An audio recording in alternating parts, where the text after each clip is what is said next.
Salut les amigos, bienvenue sur ce nouveau numéro de PDA, donc on est au numéro 5.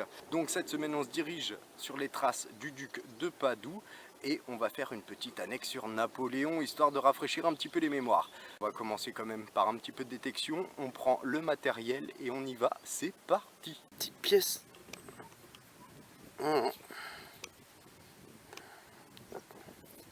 C'est tout incurvé.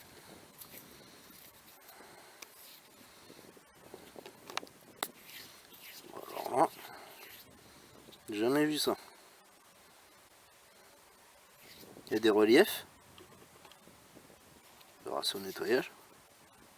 Hop. Au vu de l'encoche sur la gauche, je pense qu'il s'agit tout simplement d'un couvercle de montre à gousset.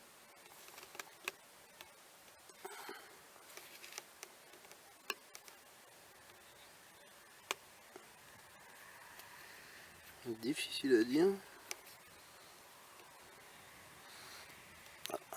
Eh ben, il me semblait bien que ce soit une petite fusa. On va nettoyer ça. Ah, c'est ma deuxième.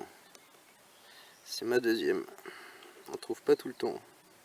On connaît l'utilité des fusailloles depuis la nuit des temps, mais celle-ci effectivement est en plomb et date du XXe siècle.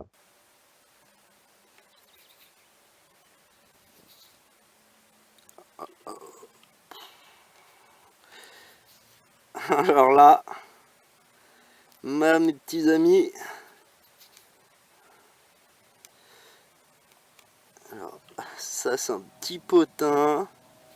Tête d'Indien. Petit cheval. Magnifique. Hop. Je suis content.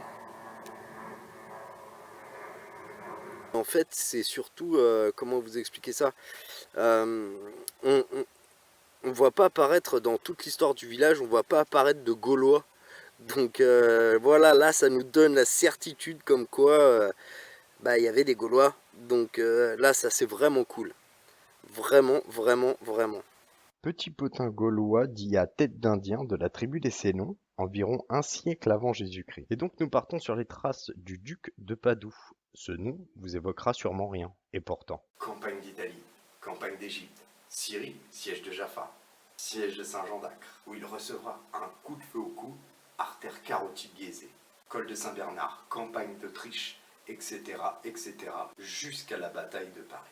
Il suivra l'empereur jusqu'à son retour d'Île Belle. Il se mariera, deviendra propriétaire du village, où il deviendra actif pour Napoléon III. Carrière militaire favorisée tout de même grâce à son cousin Napoléon, qui n'en reste pas moins un grand homme au vu de toutes les campagnes effectuées. Son nom sera gravé sur l'Arc de Triomphe et une statue sera érigée en son nom en Corse. Campagne.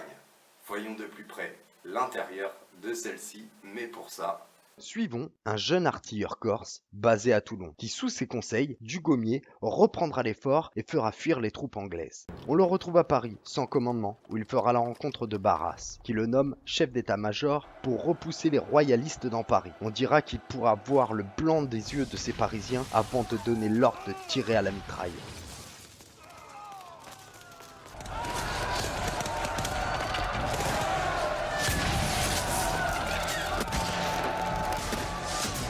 Un bain de sang. Après son mariage, il partira pour la campagne d'Italie, en tant que général de division, où il y sera un fin stratège. 3800 Français face à 63 000 Piémontais et Autrichiens. Il remporte 6 batailles en 2 semaines, surprendre l'ennemi, attaquer jour et nuit, et par tous les temps, rendra complètement folles les troupes adverses.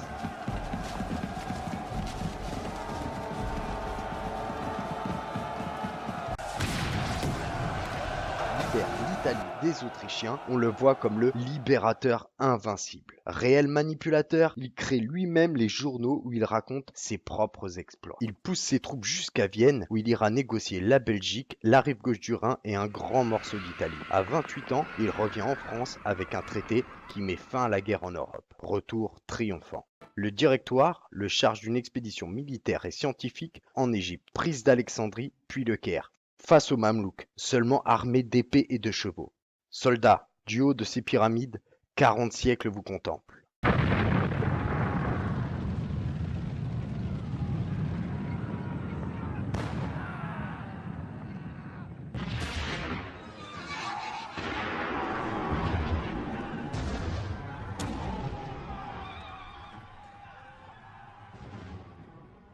un massacre. En 1 heure, 30 Français tués contre 6000 Mamelouks. Mais les Anglais couleront leur flotte. 35 000 hommes coincés en Égypte. Campagne folle, mais la plus utile qui ne sera jamais égalée. Toutes les catégories scientifiques concernées sera à tout jamais bouleversées. Zoologie, archéologie, les arts et bien sûr la pierre de Rosette, celle qui permettra à Jean-Paul Lyon de déchiffrer l'Égyptien.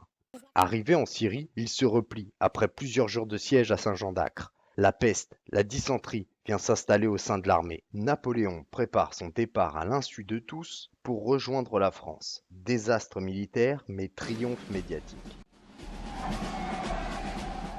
De retour en France, il s'arrête en Corse qui sera d'ailleurs son dernier retour. Sieyès veut créer un coup d'État légal pour réviser la Constitution. Bonaparte entre dans l'Assemblée, pris à partie par les députés et manque de peu de se faire poignarder, mais obtient assez de signatures de parlementaires pour réussir à obtenir le pouvoir avec ses deux compères. Il ne faudra que quelques jours pour que les deux collègues signent une constituante donnant plein pouvoir à Napoléon. Nous sommes en 1800, Bonaparte a 30 ans et devient le seul maître à bord de la France. On verra arriver les premières pièces Napoléon, premier consul, en 1803.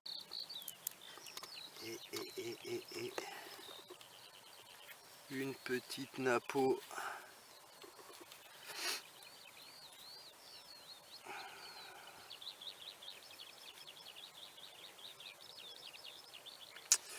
Ouais, une Napoléon 3. Hop.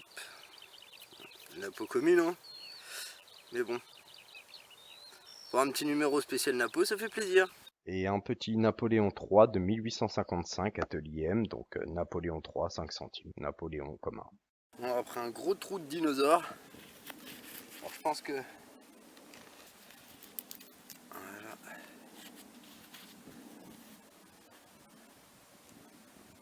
On va faire quelques petites recherches dessus, on verra bien. Ça peut être un objet intéressant malgré le fait qu'il soit qu'en fer. Toutes mes recherches m'envoient simplement un ustensile agricole, alors si vous avez d'autres suggestions, n'hésitez pas. Hop. Oh, une petite médaille. Petite médaille religieuse sûrement.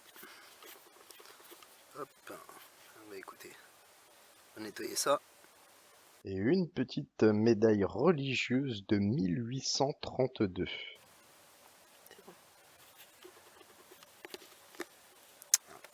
Tout petit anneau torsadé.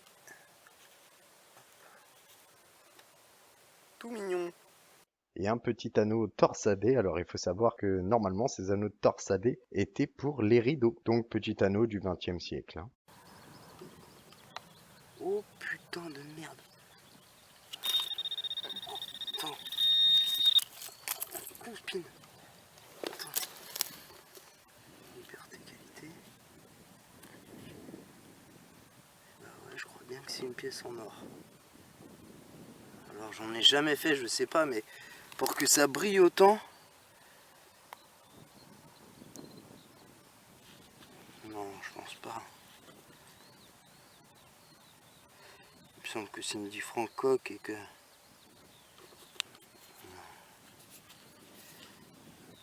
J'avoue, pour qu'elle reste aussi bien conservée.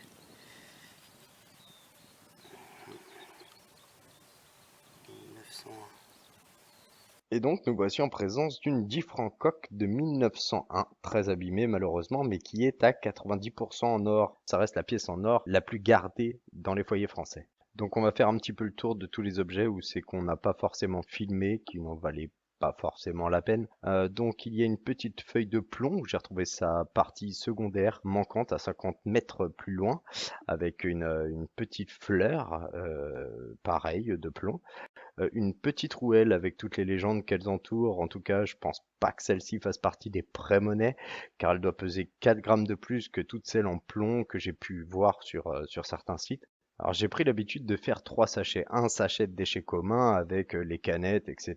Un autre avec tout ce qui est petites plaques ou objets cassés et un troisième avec les objets complets. Et dans les plaques, en les grattant pour essayer de chercher des indices qui pourraient m'aider à remonter l'histoire du village, je suis tombé sur un bout de plaque militaire. Alors j'ai effectivement cherché sur internet si ça pouvait correspondre à une plaque militaire appartenant à un homme. Et du coup je me suis dirigé vers une amie spécialisée en militaria, Lucie, que je salue, et qui m'a dit effectivement effectivement que cette plaque pouvait provenir de caisses d'équipements militaires américains. Nous sommes toujours sur le montage de cette vidéo, donc effectivement elle sortira un petit peu plus tard dans la semaine. Je pense que vous l'aurez d'ici dimanche. Là cette semaine on n'a vraiment pas eu de chance, donc du coup il a fallu qu'on détecte beaucoup pour pouvoir avoir quelque chose de sympa à vous montrer. Et puis merci beaucoup pour tous ces commentaires chaque semaine, c'est vraiment très sympathique.